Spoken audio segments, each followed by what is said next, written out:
Halo semuanya, balik lagi di channel Beli Mimpi. Nah, pada video kali ini kita akan bahas gimana sih cara atur gaji 6 juta agar finansialnya bisa oke dan bisa beli rumah pertama. Nah, jadi sebenarnya ini kisah gue juga karena gue kerja dengan gaji 6 juta per bulan, tapi gue punya side hustle, yaitu nulis artikel freelance dengan bayaran bisa sampai 1 juta. Nah, tapi biasanya biasanya nggak tetap tuh. Nah, jadi kali ini kita fokus gaji-gaji yang tetap aja yang biasa gue atur.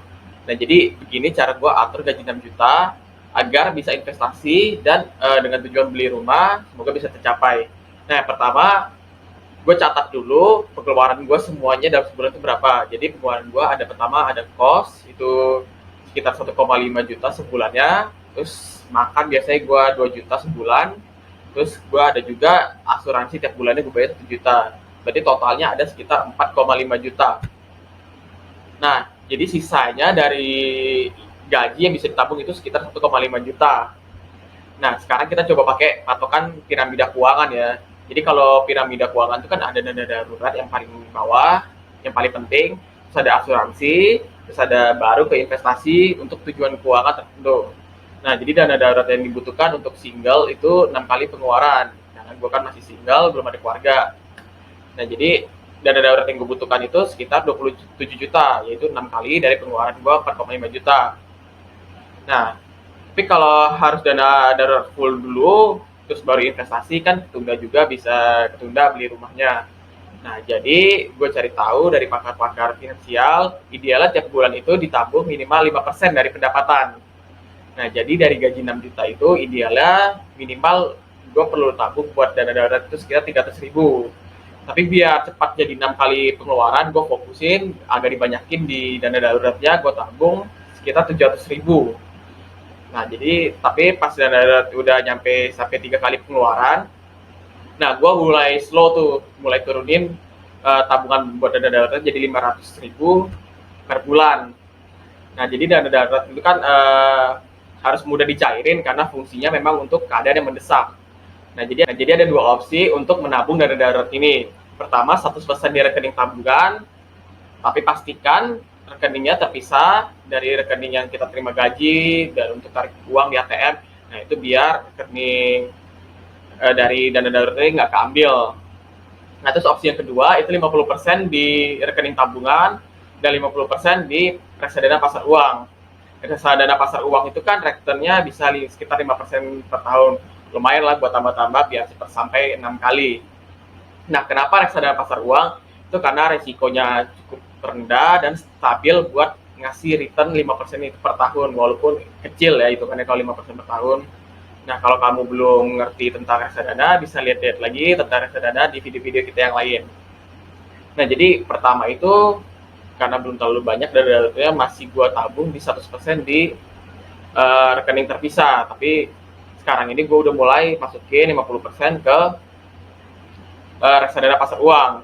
Nah, kalau dana darurat udah beres, terus lanjut kedua ke asuransi. Nah, jadi udah dijelasin di awal kalau salah satu pengeluaran gua tuh untuk bayar asuransi per bulannya itu sekitar 1 juta. Itu asuransi kesehatan. Jadi karena di kantor nggak ngasih asuransi bahkan BPJS, makanya gua harus punya asuransi kesehatan. Jadi kalau misalnya kenapa sakit, seenggaknya masih ada yang cover. Karena belum ada tanggungan sama sekali, jadi gue masih belum butuh asuransi jiwa dulu. Nah, kalau asuransi sudah beres, baru masuk yang ketiga. Nah, itu yang investasi. Jadi tadi kan udah dikurangin sama dana darurat 700.000. Jadi sisa yang bisa diinvestasiin tuh dari keuangan gue berarti 800.000. Nah, pertanyaannya gimana investasi yang tepat biar kan tujuannya tadi buat membeli rumah pertama. Jadi gimana biar bisa beli rumah pertamanya. Nah, yang pertama itu perhatikan dulu kapan mau beli rumahnya.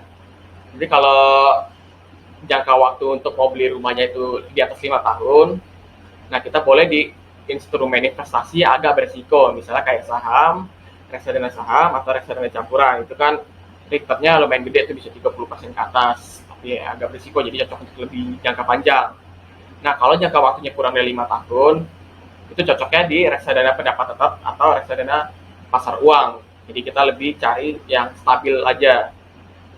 Nah, tips lainnya buat ngatur investasi agar bisa membeli rumah itu pastikan harga rumah yang mau kalian beli dulu. Jadi dengan tahu kapan waktu kalian mau beli, dengan berapa harga rumahnya, kita bisa ngitung-ngitung nih. Jadi tiap bulan kita harus ngumpulin uang berapa. Jadi dengan sisa, misalnya tadi uang sisa 800.000, itu cukup nggak untuk beli rumah ini, atau ternyata masih kurang. Kalau masih kurang ya mau nggak mau kita harus tambah income lagi biar bisa masuk ke investasi sini.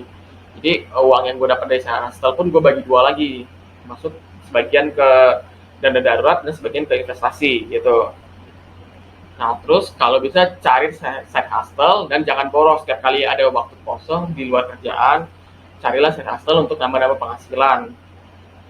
Nah, biar bisa lebih cepat kebeli rumahnya kalau kita nambah-nambah penghasilan terus.